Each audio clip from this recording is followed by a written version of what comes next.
Today on the Topping Show, a U.S. politician says Ukraine border is more important than ours. The United Auto Worker adds Volkswagen after a vote. Tweet contrasting a child abuser getting 180 days in jail juxtaposed with Trump facing with 700 years in jail goes viral. A teacher says it's okay to be racist against white people. Vivek on Republicans voting for FISA 702. Tesla slashes prices by up to $2,000. While Porsche brings back the V8 for their SUV, now they just need 3 pedals. Netflix will no longer share subscriber numbers, and the Tesla Cybertruck has a recall, and this time it's physical. All of that and much, much more on The Topping Show.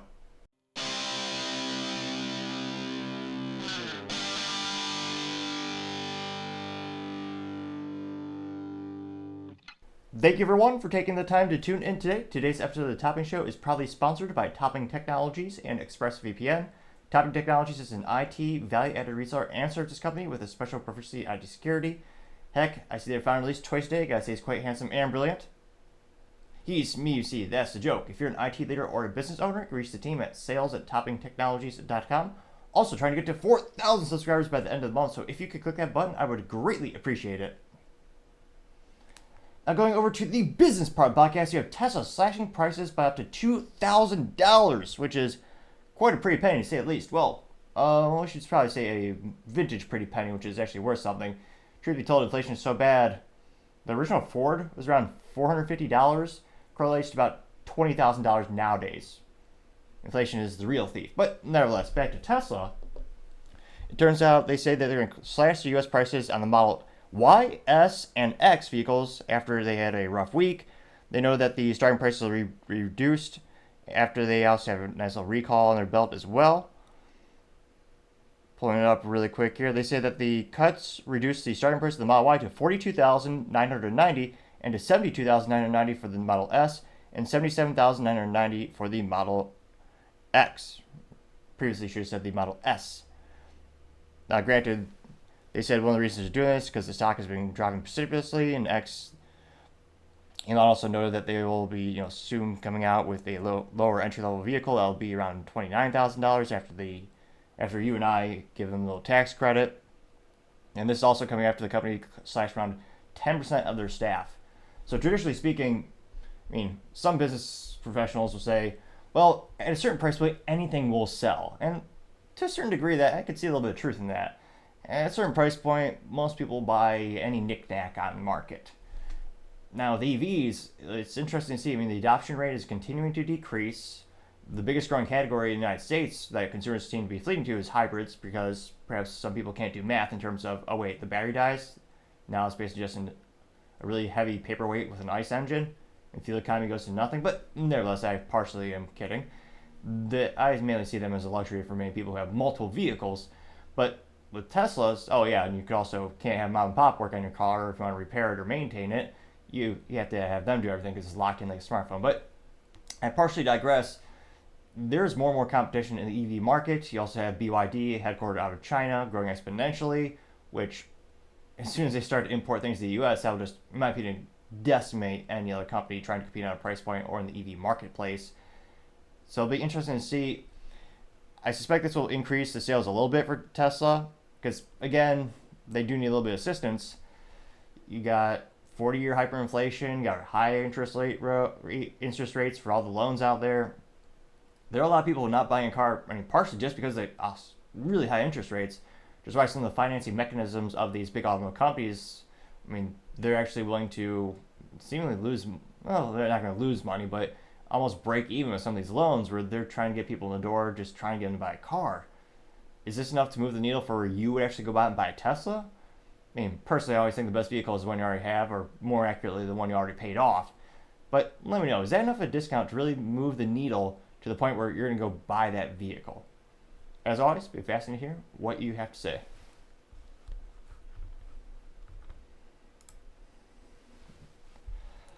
Other interesting business news, you have Porsche bringing back the V8 for their SUV.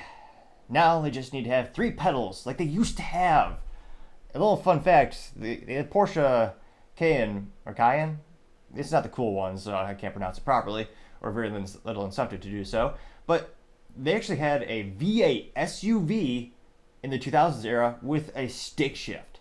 Now, spoiler, if you want to find one, they didn't import that many in the United States, so they usually trade for 2 to 3 times more than the same vehicles with the same number of miles with an automatic transmission. So believe it or not, it's not just a fantasy. Those things do exist. They're unobtainium. I've seen them on the market a couple times throughout my life. And granted, given my family or lack of family position in my life, I don't need an SUV. But I always joke, if I ever do have a need for an SUV, it's going to be probably one of those quote-unquote vintage Porsches with a stick shift with a V8. Subsequently, they did bring back a stick shift for the V6. I believe it was 2015 or 14-ish era. But again, I mean, come on now. You're going to want a little more power. Now, this is interesting because, I mean, again, like all these big automobile companies now said, oh yeah, we're going to go all in on the EVs. That's what the consumers want. That's what the governments are bullying them to do. And some consumers want. I'm not saying nobody wants an EVs. There are people who are EV enthusiasts. There are customers out there. I don't think that's the majority of the market. Now, I don't think those people can necessarily do math in terms of long-term ROI or investment.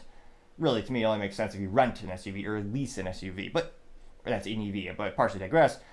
Porsche, again, they were one of the companies that said, oh yeah, we're going to have the new SUVs going to be EV only. And their sales precipitously crashed.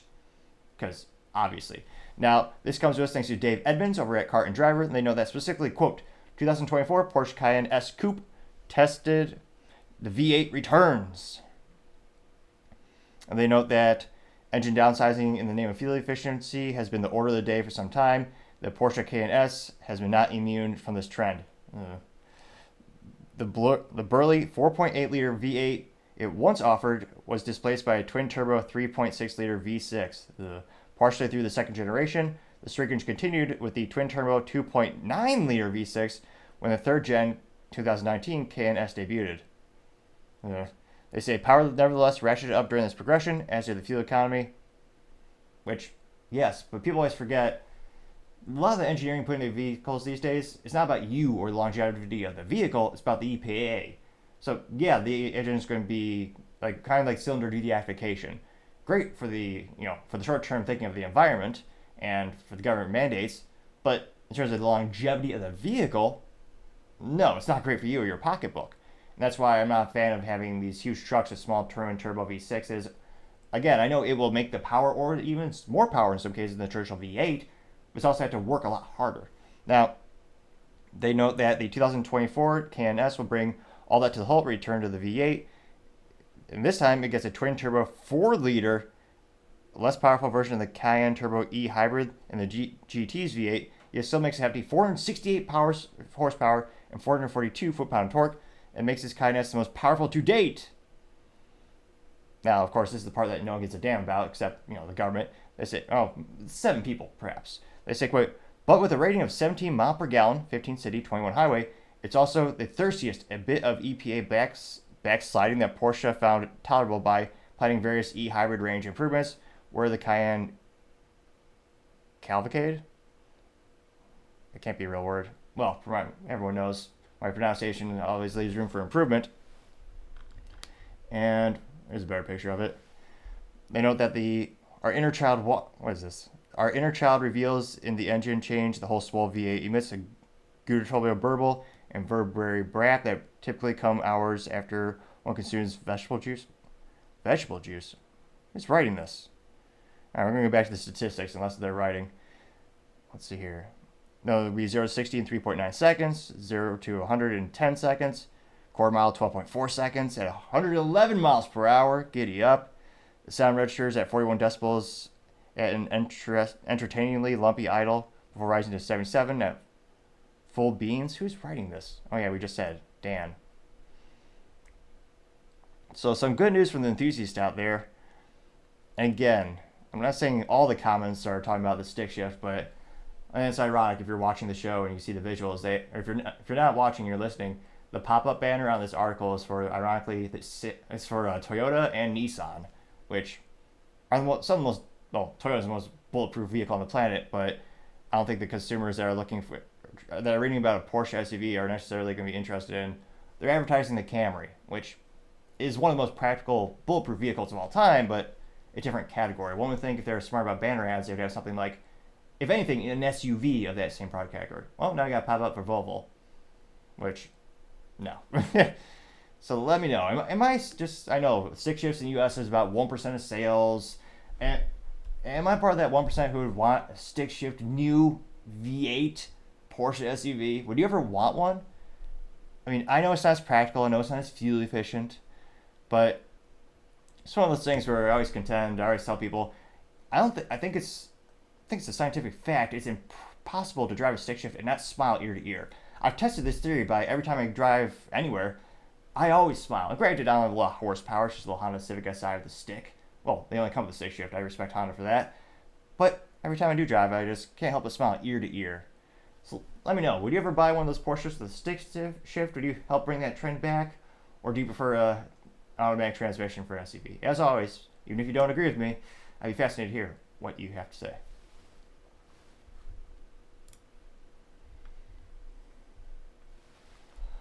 Other interesting business news, you have Netflix will no longer share subscriber numbers, which Wall Street did not like. The stock dropped around 9%, which begs the question, what's their current trading price here? Because again, for the longest time, let's see here, Netflix stock. Jeez Louise, hindsight's always 2020 when it comes to investing. That's why I always tell people, when it comes to investing, just invest in yourself. That's the only advice I ever give. I don't give financial advice. The best gamble I would always say is invest in a new trade, craft, or hobby. See if you can make a profit on it. But I partially digress. Netflix is currently trading for $551.85 per share. Granted, by the time this video is rendered and uploaded, it will change. It's the stock market, but that's a pretty penny for a stock. $551. And year to date, they're up 17%. In the past year, they're up 67.69%. 5 years, they're up 47%. Lifetime of the stock, they're up 45,493.39%. Which, yeah, should have, I guess, yeah, one of my many mistakes in finance. I should have just sold more plasma, just bought Netflix stock, because they're doing fantastic. Now that being said, they dropped around 9% of the stock. The news that they will no longer share subscriber numbers, which they say, and again, this is brought to us thanks to, partially for nostalgia, I like to check in on the good old Yahoo News, and they're saying it's partially because they want employees to feel too stressed about this. I mean, it's one of the most cliche metrics, and yeah. Now, they know that, quote, while still early, the potential concern is subscriber growth had led significantly decelerated in 2022. And a lot of analysts are saying that was a concern about the future investments of the company. They had a goal of getting 100 million global users. Or no, they're trying to target 100 million people who have actually been using or sharing passwords. Let's see here. They only added 9.3 million subscribers in Q1 after 13 million were added in the fourth quarter. So the growth rate's going down a little bit. Looks like the target per share by a couple of analysts is decreasing. So it's not great news all around at Netflix. And for most of my life, in terms of social media companies and streaming companies, the number one metric they all cared about, and all Wall Street cared about, was subscriber count. They never really asked about profitability, which again, that's pretty important too. I think we're seeing that pivot as we no longer have these 0% interest rate loans. So now they're starting to ask, well, great, you have subscribers. What's the profit? You have millions of subscribers, but you're losing money. That's not sustainable long term. What's your roadmap to actually make a profit for this idea or this company or this streaming service? So it'll be interesting to see what's the long-term effect on Netflix. A lot of competitors and other folks are not going to be happy that they're not tracking this or sharing this data publicly. But again, Netflix, all these companies, it's going to be a tough year for them. This is a 40-year hyperinflation, unprecedented economic political uncertainty, and no one needs Netflix. I mean, you're paying for a luxury that nobody needs, especially, you have shows like this that are just as good as Netflix, I would argue, and this is free. Though, if you could subscribe, that'd be greatly appreciated. Not even pay, just click that button. It also does help. So let me know, are you someone who has Netflix? Are you part of I always joke, I tell people I'm part of the 1% that drives stick shifts. That's probably even a smaller percent of drives stick shifts and also does not have a Tesla or a Netflix account. I was about to say Tesla account. They're not in streaming yet. As always, let me know. I'd be fascinated to hear what you have to say.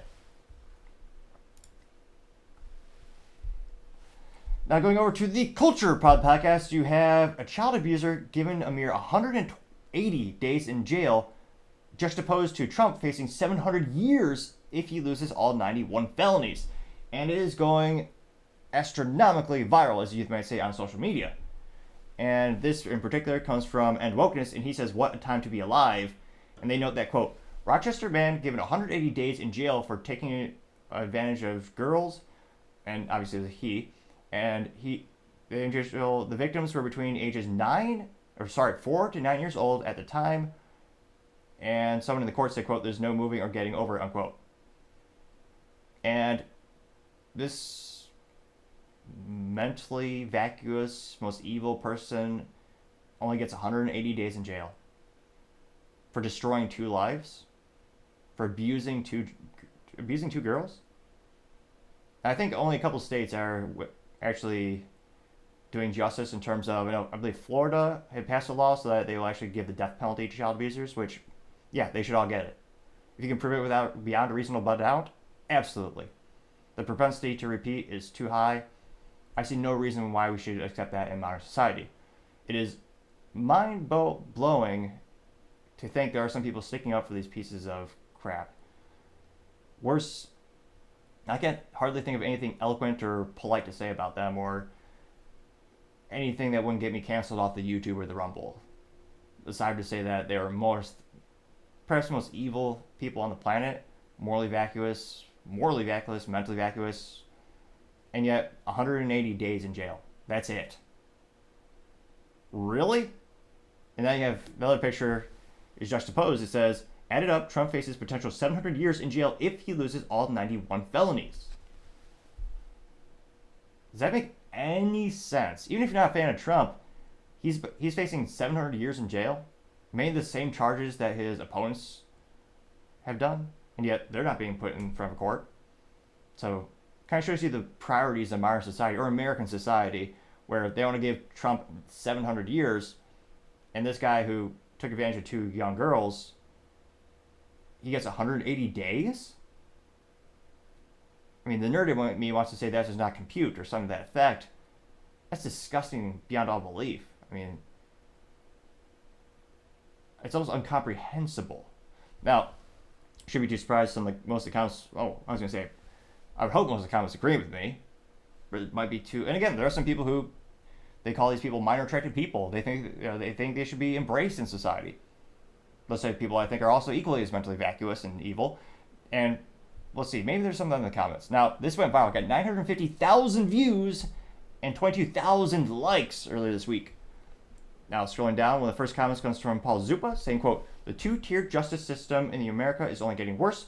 That's because we have Republicans in Congress who are too spineless to do anything about it. They keep funding Biden's corrupt DOJ that persecutes innocent conservatives while going soft on violent criminals," unquote. I got 171 likes, which, yeah, I think it's pretty obvious for most people to think that, or see that, the justice system is becoming more and more unfair. Liberal Cat Media TM says, quote, "Because they can't beat him, they're going to try to throw everything at the wall and see what sticks to take out President Trump." And Liberal Cat Media TM says a picture of Trump. It says, "Ever notice that Biden supporters never post anything pro-Biden? It's just all anti-Trump." I got 363 likes, which, also, have you ever seen a Biden hat or like a flag? I mean, I've never seen it. You look at some of these Biden fundraisers, there's no one in the crowd.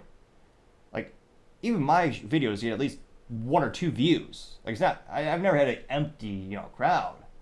That's just embarrassing. And he's the most popular president in the whole history of the U.S., statistically speaking, by the number of votes that Biden got in the 2020 election.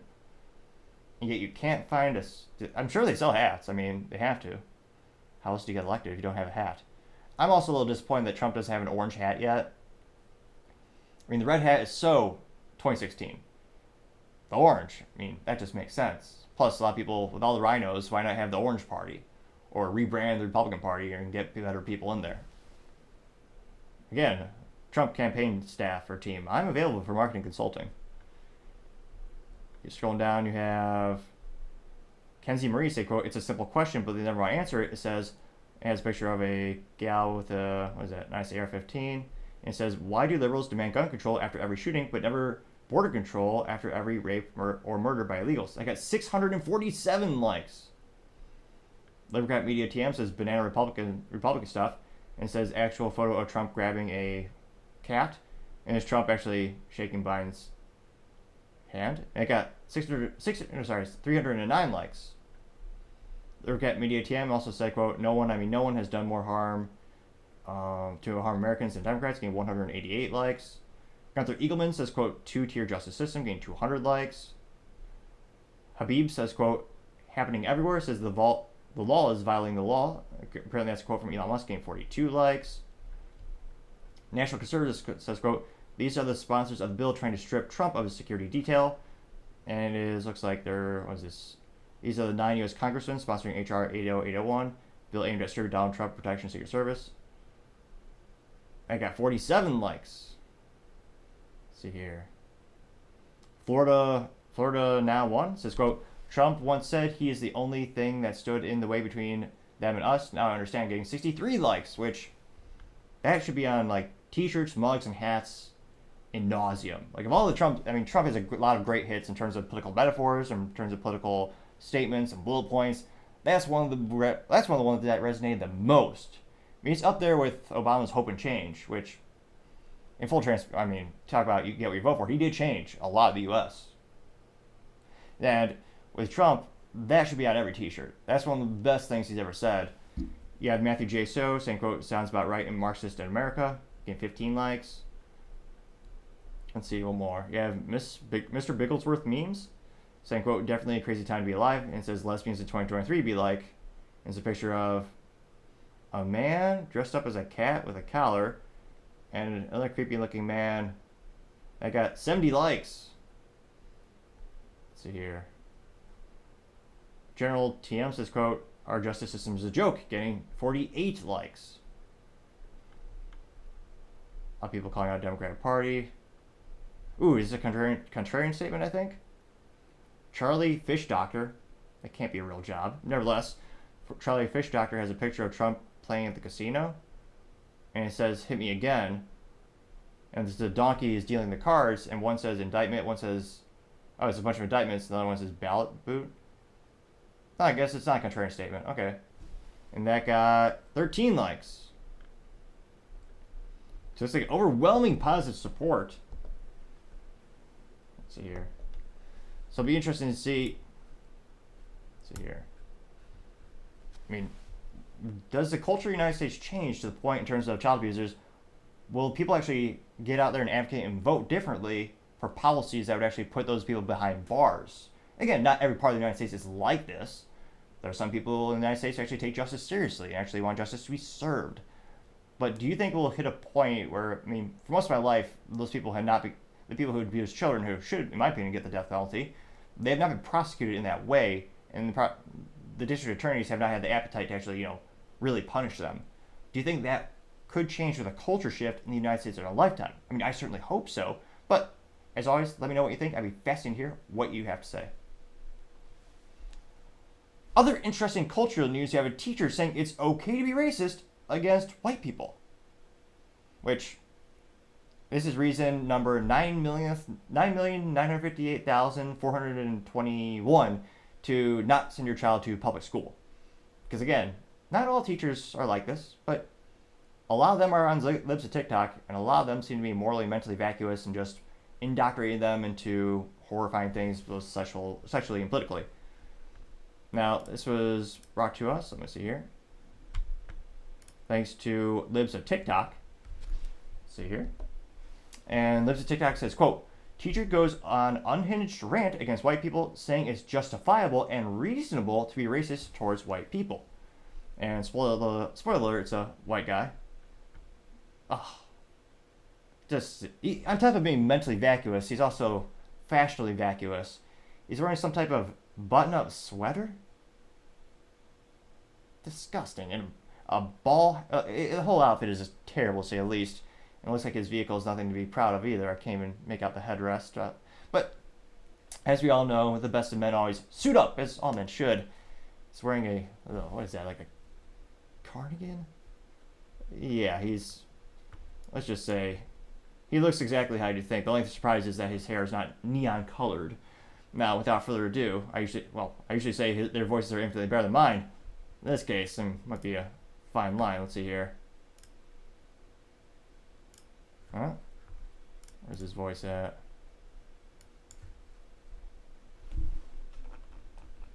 You wrote, so if someone that isn't white hates on a white person based on their skin color, what do you call that? You're not going to like my answer. I call it justifiable. Wrong. It's called evil. You should never treat anyone differently based on the color of their skin. You treat them by how their actions are. White-bodied people have conquered and colonized almost this entire planet. I was going to say, and given pretty much every invention he uses on a daily basis.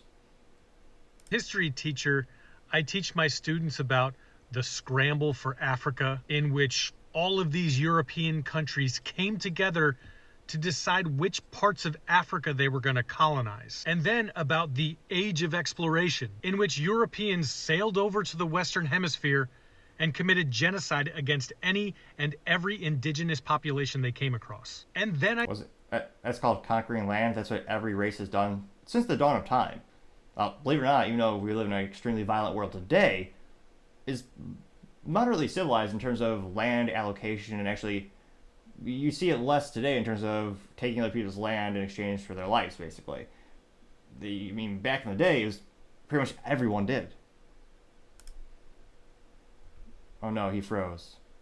Teach about the transatlantic slave trade, and then slavery, and then Jim Crow, and then the war on drugs, and then mass incarceration, and then about people that deny the experience of black, brown, indigenous.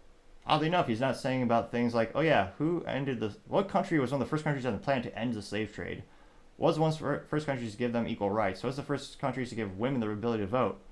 Oh yeah, old white guys. I digress. Oh, come on, his terrible voice. Of black, brown, indigenous, and other people of color to this day. So you ask me what I call a person that hates on a white person because they're white? I call them a reasonable human being who's just making decisions based on reason and experience. He is as wise as he is beautiful. Surely that metaphor stands here. Imagine that piece of shit is in your classroom. Pardon the French, but you should never teach children to treat anyone differently, again, based on things they cannot control, like the color of the skin. That's disgusting. Now, I suspect most of the comments will be in my favor. Perhaps there'll be one or two leftists who disagree. That'll make the comments a little more interesting. Let's dive in. And again, this went viral as a youth might say. 1.2 million views and 12,000 likes. One of the first comments comes from Paul Zupa saying, quote, "This history teacher is a ignorant racist who should be fired. If he knew his history, he'd know that white people have been slaves too. Even if they weren't, it would still be wrong to be racist against white people. You shouldn't punish children for crimes of their parents." Unquote, getting 2.6 thousand likes. Dolly says, quote, "Nah, it's racism." And it's a picture of a white gal with blonde hair. It looks like everyone around her is from maybe India, and they're worshiping her. And it says how white leftists see themselves after complaining about white people online, getting 1.4 thousand likes. Interestingly enough, we don't see a lot of other races doing this weird phenomenon where they promulgate they feel guilty about things that happened hundreds of years ago by people that had no association with them. Let's see here. Got MAGA 1775 saying, quote, "The white liberal is the worst enemy to America and the worst enemy to the black man." Quote, getting 1.2 thousand likes. Mr. Leadslinger says, quote, "Self-hating whites are the most pathetic things on the earth," getting 2,000 likes. Let's see here. Suzanne says, quote, "He left out quite a few parts. A few off the top of my head. 1. 600,000 Americans died in the Civil War that ended slavery. I wonder how many were white. 2nd, the first slave owner in America was a black man. 3, Africans sold to Africans, that's why it's a slave trade. 4, slavery still exists in other countries that the left defends, but leftists seem to only have a problem when these countries are with the countries that actually ended slavery. 5, the Republican Party was formed as an abolitionist party. Leftists be race-baiting racists, aka charlatans, destroying America." She actually accompanies this with a picture of Thomas Sowell, And he has a quote, and it says, quote, "When slavery is mentioned, too many people automatically think of whites enslaving blacks. That's not even 1/10 of the story of slavery, which existed on every inhabited continent. The very word slave derives from the word for some white people who were enslaved on a mass scale. The Slavs, for more centuries than blacks, were enslaved in the Western Hemisphere," unquote. And I got 318 likes. Let's see here. Let's see. Mama Morris, or Man Morris, says, quote, America's first slave owner documented in colonial North Compton court records in 1654 was a tobacco farmer named Anthony Johnson, a black man. Charlie says, quote, "Absolutely great, correct post, gained 4 likes. A lot of people saying damn right. Wilson says he must really hate himself. Well, of course he does. Did you see that sweater? I mean, no one wears that sweater and likes themselves. That's almost like a masochist thing to do. I got 7 likes. So as youth might say, this went viral to say the least. Let's see here. Do 1 or 2 more. Based Chef says, quote, "A sad truth," and as a mom asking the kid how was school, the kid throws up a rainbow, which, yeah, they teach that in public schools these days. 865 people did like that. Let's see here. Who is this? Wayne Dunlap says, quote, "White privilege is a bogus claim, a catch-all excuse for people who refuse to take advantage of the opportunities still available to Americans who want to improve their lot in life. It's much easier to blame others or society rather than look critically at oneself." There's a wall that says U.S. and everyone has nice backpacks. It says, let us in so we can be victims of systematic racism and white supremacy. They had 219 likes. You also have Red Wave Press saying, quote, "Why do white people hate other white people? This is a big problem in America," followed if you agree, getting 596 likes. Planet of Memes, which I don't want to say F- for marketing, but they responded in text form, not a meme. Planet of Memes says, quote, "It's called racism, period. Now resign because you have no reason even being around children with your ridiculous reasoning," getting 876 likes. Florida 1 says, quote, "Don't go away mad, just go away. You sound like a fool. No wonder other students' brains are mush," getting 517 likes. Old School Eddie says, quote, "Another self-hating, weak-minded woke man," getting 622 likes. Do 1 more here. Gunther Eagleman says, quote, "Wonder if he's looked into a mirror lately," getting 483. And Peacemo says, quote, "This is racism and has no place in our schools," unquote, getting 223 likes. Which, again, that is, I mean, if you don't have the resource allocation to go to private school, I feel terrible. And I know it's not in everyone's cards, or not everyone has the option to do a private school or homeschool, especially with the government causing 40-year hyperinflation, thanks to people on the left and the right in D.C. printing more money than we've ever printed before. But, geez Louise, I cannot recommend homeschooling enough if you could somehow facilitate that with your family. It seems like every single day there's more and more of these instances brewing to the surface. The teachers are just, not just mentally vacuous, but they're evil. I mean, they're teaching kids to be racist? That's the most disgusting things you could possibly do. So let me know, are you still a fan of the public school system? If all things equal, would you send your kid to a private school or even homeschool?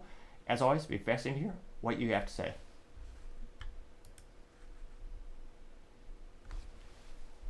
Now going over to the political part podcast, you have Vivek on Republicans voting for FISA 702, which, again, we should not be surprised. I mean, the number of rhinos in D.C. are plentiful, to say the least. Now, this is on Vivek's X Twitter profile, in which he says, quote, "The very Republicans who rallied against the weaponization of government just voted for more weaponization of government. Congress didn't just reauthorize FISA 702, they dramatically expanded its scope. Blaming Democrats is easy, looking ourselves in the mirror is harder. Wake up, folks." And granted, his voice is infinitely better than mine, so without further ado, it's only about 2.5 minutes long. Go ahead and play what he has to say. And of course, he's infinitely better than the guy we just talked about, not just because he's not mentally, morally vacuous and evil, but Vivek, like all men, know that men should always suit up, because that's how you look your best. So without further ado. House recently voted for a FISA 702 reauthorization. I say reauthorization in air quotes, because it was actually a dramatic expansion of the power given to the surveillance state to now co-opt any company, not just communications companies like Verizon or Google, but any company, to be able to do its bidding through spying on everyday American citizens through the back door. That's what the House passed. And now the Senate, including with the support, shamefully, of Senate Republicans, has now voted to pass that as well. Shame on the Republican Party. Shame on Congress. Shame on our elected leaders. The government you elect is unfortunately the government you deserve, as Thomas Jefferson said, and that was meant for moments like this one. I am sick and tired of hearing of Republicans railing on cable television about the weaponization of government, waxing eloquent, signaling their virtue to our base, while actually then voting to give that government the power that allows that government to be weaponized. It's disgusting. The countless list of Republicans, look everyone who either voted or even some who chose not to show up. This is shameful. I'll give credit where credit was due to the likes of Mike Lee and Rand Paul. Actually stood up as Republicans with the spine for civil liberties. But for the rest, yeah, it's easy to talk about the weaponization of government when you are literally enacting the statutes that allow that massive surveillance state to continue to grow. Forking over more money to Ukraine while we have problems right here at home. Expanding our surveillance state without justification, using fear-mongering reminiscent of the Bush-Cheney era. That's the real divide in today's Republican Party. It's not even in the Republican Party, it's the divide in our country. Between a managerial class in the deep state of the government. Involves both parties. It's a bipartisan affair. The worst ideas in Washington, D.C. are often the bipartisan ones. That managerial class and the everyday citizen. At one end of the spectrum is this view that we should use our own resources to somehow fight and even start foreign wars that don't actually advance our interests while expanding an Orwellian security state here at home. Not just through the government anymore, but merging with private companies to do through the back door what the government couldn't do through the front door. That's one vision, supported by most of the Democratic Party and a good chunk of the Republican Party. And on the other side, a vision which says hell no to that vision. That we actually believe in the Constitution. That we believe in the vision that our founding fathers set into motion. That we believe in the Bill of Rights. That we believe in the First Amendment. That we believe in the Fourth Amendment against unreasonable searches and seizures by the government. That we view the Constitution as actually the bright, shining North Star of our country, not some pesky constraint that we find our way around. Next time you have Republicans that stand up about the weaponization of the government against our party or conservatives, ask them how they voted on this bill or whether they voted on this bill, and that'll tell you the truth about how much they actually care versus what type of lip service they're throwing and feeding your way to lull you into submission.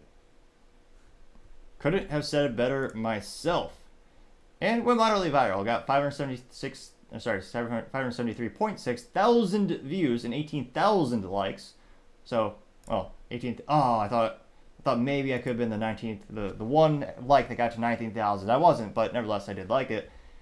And yeah, it's one of those instances where, yeah, what was it? Over 100 Republicans voted for this. It wasn't like one or two. They all voted for it. I think one of the comments breaks it down to the actual yays and nays. And you had some who didn't even show up, which is pathetic. Your one job is to show up and vote on stuff, and you can't even do that. It's not like you have a hard job. You're not digging ditches. You're not working. You're not cleaning dishes. You're not assembling. You're not You're not working at Foxconn and assembling iPhones. You show up to a nice air-conditioned building. You're supposed to vote on policies. Are you on your deathbed? That's the only conceivable reason I could see a public official not doing their job. Granted, most of them don't do it well anyway, but still. Now, one of the first comments comes from Paul Zupa, saying, quote, "Traitors like Dan Crenshaw just voted to give the corrupt FBI more ability to unconstitutionally spy on innocent Americans without a warrant. Nothing says America lasts more than take away our constitutional protected rights. Shame on Crenshaw and all the GOP rhinos," unquote, getting 500 likes. Which, Dan Crenshaw's pretty good at marketing, because again, the way he votes is not how you would perceive him as a public official. I mean, it's all his interviews, pretty much everything he says. You would think he's a hardcore, America first. He's really all about the Constitution. You look at his voting pattern, and it becomes more and more disappointing. Now, Brad Miller also says, "Our politicians no longer work for us," and it says, quote, "When you wave the flag of the country you're working for." And it's most of the people in D.C. waving Ukraine flags, which, I mean, there are a lot of things wrong with Ukraine, in addition to being one of the most corrupt countries in the European Union. Well, not in the European Union, yes, but in Europe. And yeah, it's fascinating to see most of these politicians who would never be caught dead, waving an American flag. They are more than proud to, wave other countries' flags, which does show you their true allegiance and alliance. I got 431 likes. Scrolling down here, you got Valentin Gomez says, quote, everyone who votes yes is a treasonous purchased scumbag. They are a cancer to America. Corrupt salts, getting 230 likes. Ben Dempsey says, quote, they keep everyone distracted, fighting about Democrats versus Republicans when the rot existed deeply within both, getting 149 likes. Although that being said, at least Democrats, you know what you're getting. They're pretty consistent with, they say how they're going to, they run for office, they say they're going to do A, B, and C, and they get to office, and granted, most of what they do I disagree with vehemently, but at least they do what they say they're going to do. I mean, why are there, you ever notice how there's no, we have rhinos in the Republican Party, but there's no one in the Democrat Party that flips.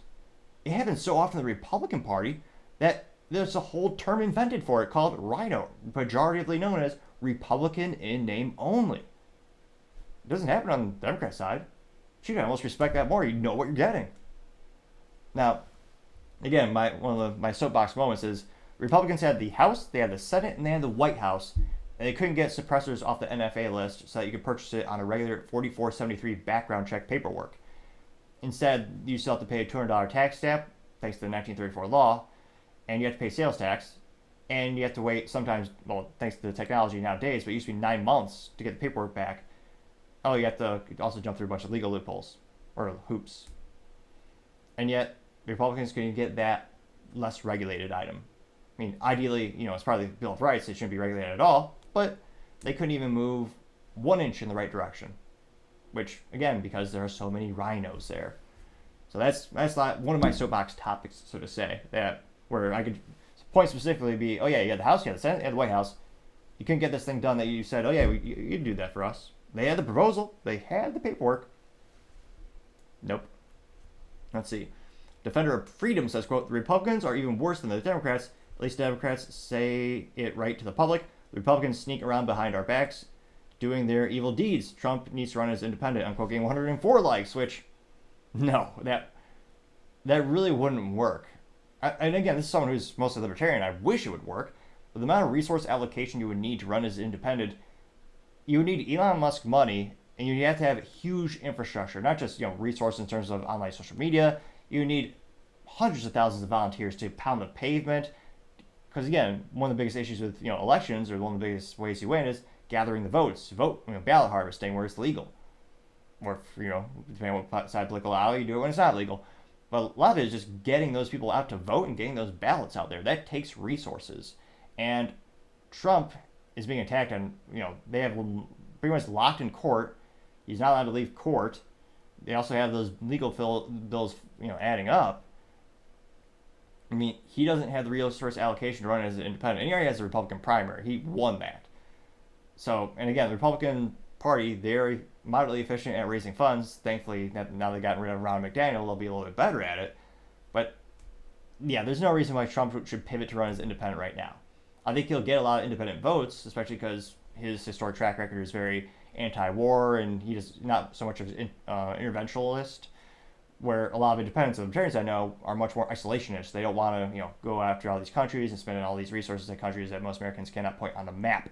So I think a lot of what Trump says already resonates with independents. There's nothing, in my opinion, to be gained by him actually switching officially to go on the independent libertarian ticket. Scrolling down a little bit more, you have, what is this? Legal says, quote, this means the NSA can have unfettered access to any business's servers. Hypothetical, NSA obtains access to X servers under the guise of looking for terrorist activities. Instead, they compile a list of people who they do not agree with governments, elections, or vote a certain way. They come after you undercooked charges for crimes you did not commit and ruin you because they can. Freedom of speech is dangerous to them. We are the enemy of the government, and they want everyone to comply with what they are peddling. I got 97 likes. American Lives Matter says, quote, who needs TikTok when you have the American government? I'm quote, getting 11 likes. Scrolling down more and more. Right Blend says, quote, oh, let's see. They're all in the same team. They're anti-American. They don't care about the Constitution. I'm quote, getting 51 likes. Logical Fallacy says, quote, this is a disgrace. Shut down 3 other agencies. Deport them from D.C. Getting 48 likes. Robbie Parling says, quote, they're all warmongers. They're all compromised. The whole system is a mess. Getting 46 likes. Ooh, is that a contrarian statement? What is this? South Dakotans for political integrity. It's the lamest name I ever heard. Terrible marketing. They claim they're GOP politicians and right-wing media control. This is the description. GOP politicians and right-wing media control their base with lies and hate. We interject facts, sound logical interference, and appeals to decency into right-wing bubbles. That sounds cliche beyond all belief. And they say, quote, Trump's attempt to destroy American democracy. Here are the undisputed facts. He pressured the DOJ to just say there was, just say there was a fraud, even though European told him no fraud. His team filed fraudulent electoral documents in 7 states, claiming Trump won. Let's see. Oh, Jesus. A couple paragraphs of stuff.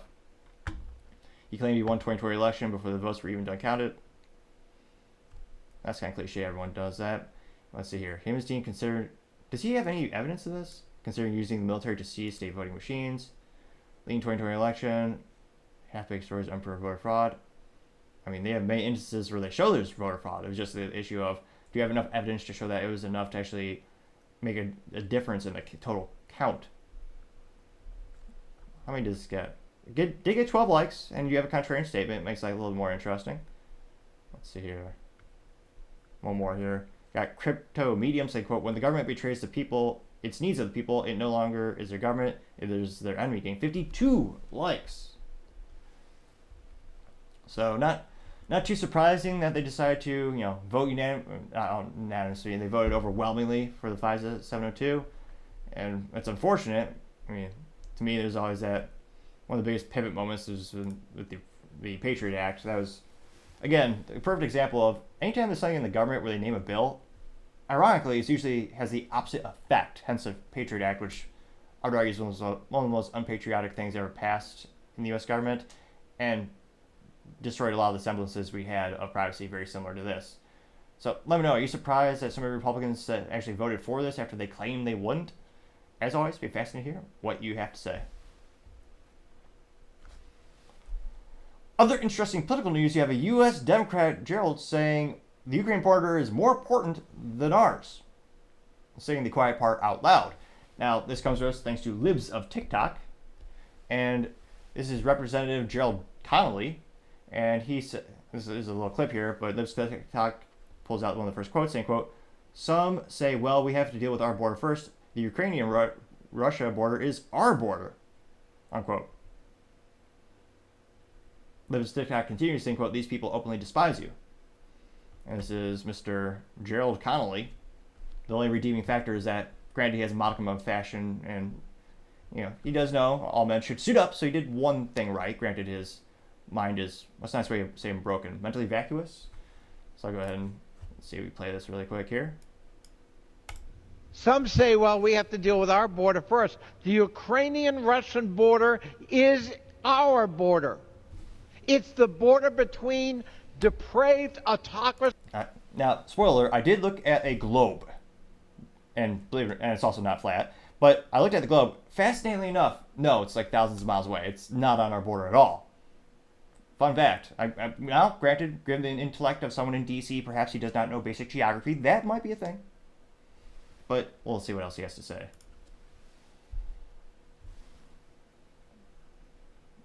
Well, the buffer is not, well, let's see here.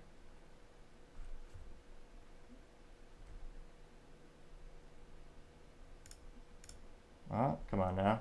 Depraved autocracy and freedom-loving people seeking our democratic way of life. Do we have a stake in that outcome? Yes. Undeniably yes. Will we rise to the occasion? Will we stand shoulder to shoulder with our Ukrainian brothers and sisters who for 1,151 days have been holding off the depraved, thuggish dictator Vladimir Putin, who has respected no norms of warfare? He's targeted children in hospitals and schools. He's bombed apartment blocks, killing thousands. For a second, I thought he was talking about Obama, killing Americans without due process with drones. But no, he's actually talking about, no, he's claiming Russia is doing that. So he says that this is very important. Now, I actually, fascinatingly enough, granted my background is mostly business, I looked at the top exports from Ukraine. Yeah, the U.S. is not close to being the top 5 trading partners with them. The largest trading partner, interestingly enough, is China. And their exports are mostly agricultural, fertilizer, corn, which we got Iowa and Illinois. We don't need any corn. We got plenty. There's barely any trade between the United States and Ukraine. And it is fascinating. So, actually, let me know. I've been thinking about doing one of those instances where you go, I forget what you call it, the kind of working the streets, so to say, and interviewing people on the road.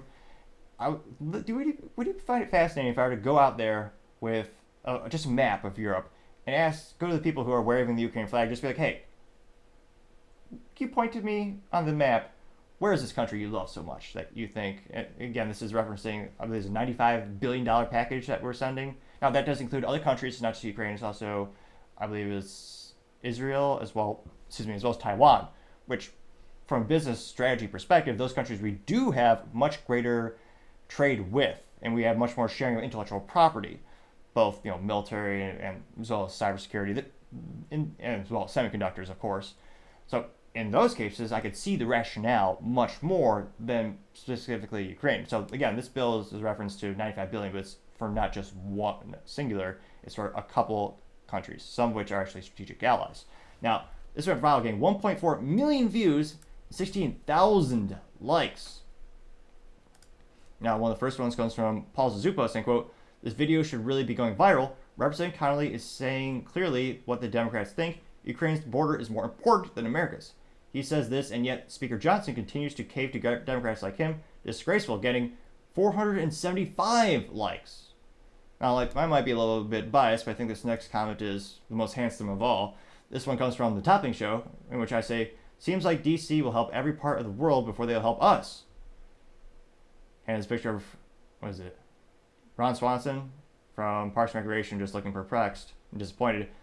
Now, granted, nobody liked that, interestingly enough, but 6 people did apparently view it.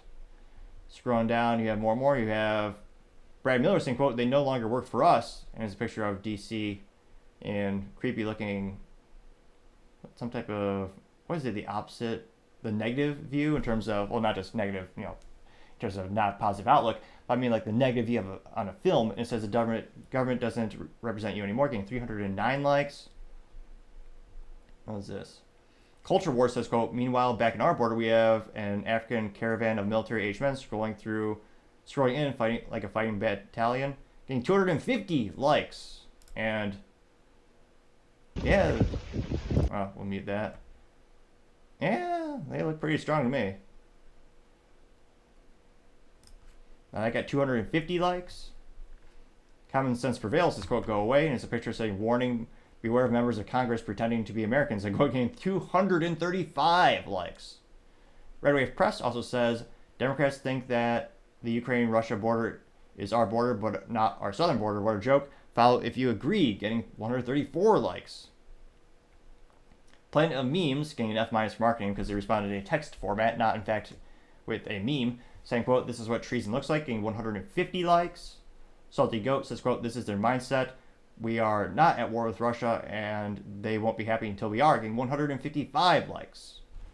So not too surprising to hear the quiet part said out loud, and it'll be interesting to see during this upcoming election, will the support of Ukraine specifically, will that be a big point of contention that will actually have people change their votes differently?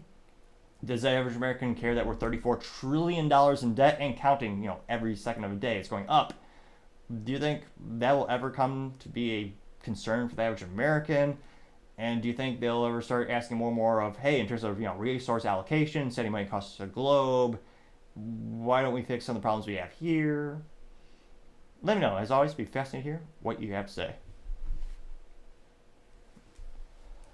Other interesting political news, you have the United Auto Workers adding Volkswagen to unionize after a vote. Now, this is probably one of the most perfect examples of the cultural, political, and business amalgamation all coming into one. One of the biggest political donors, bar none, is the United Auto Workers, which it's kind of hilarious that they voted themselves out of the job because they voted for, overwhelmingly, they donated to Biden, get him elected, same with Obama. They vote for politicians who are making their products illegal. So it's a de facto ban on the internal combustion engine in the United States.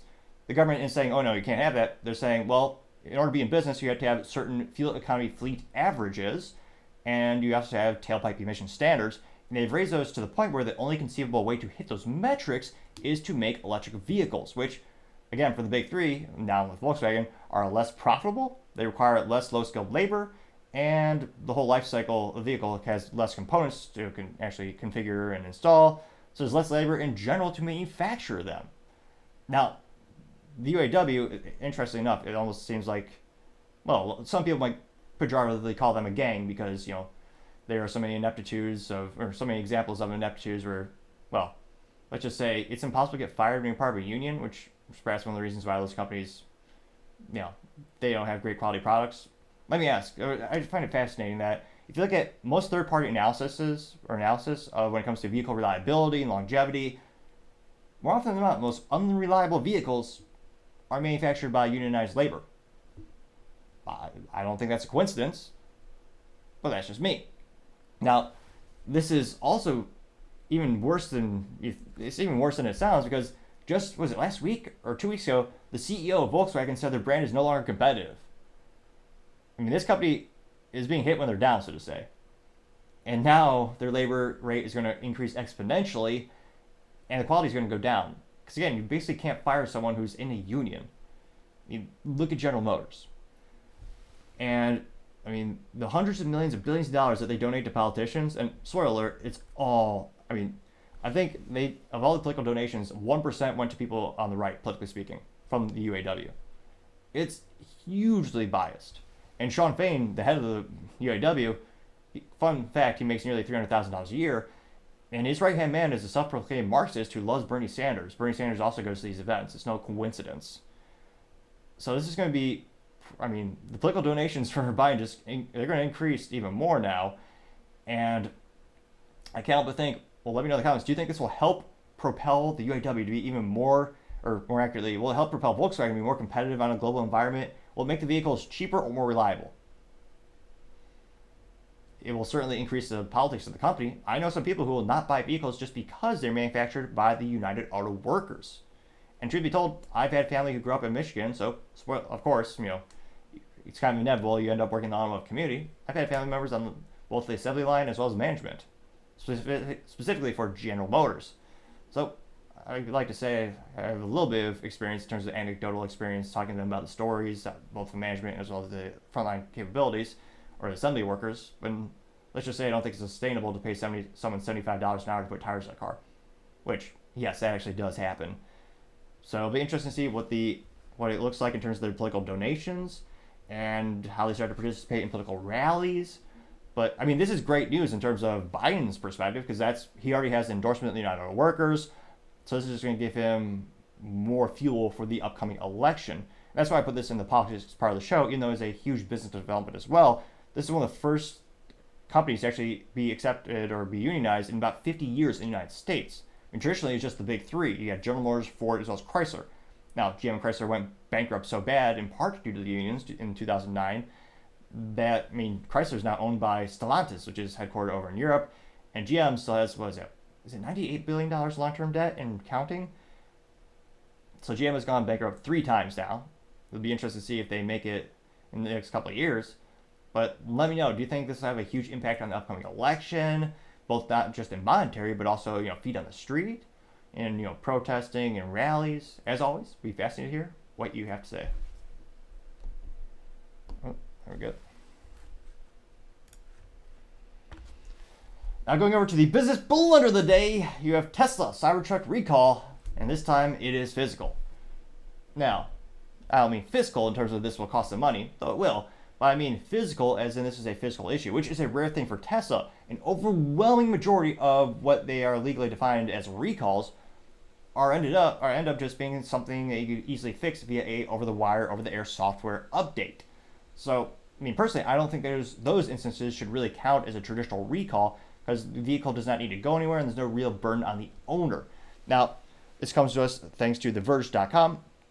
They note that, quote, this is Tesla's, or if you're just tuning in, you can't see it. It's a picture of a, what is it?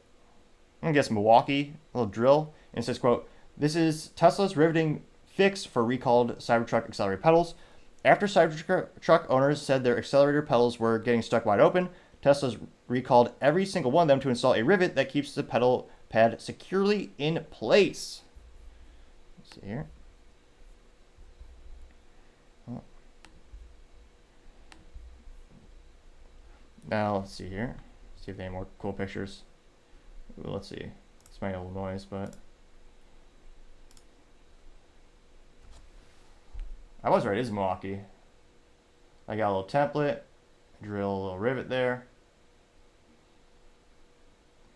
And I'm probably gonna add. Well, they drilled the hole. Where's the rivet? Some might think it's boring to actually show you recording of someone putting a rivet, but personally, I find it quite riveting. Ha! Obviously, pun intended. I was gonna say, good commercial for Milwaukee too. Though I'm not even a shareholder in that company.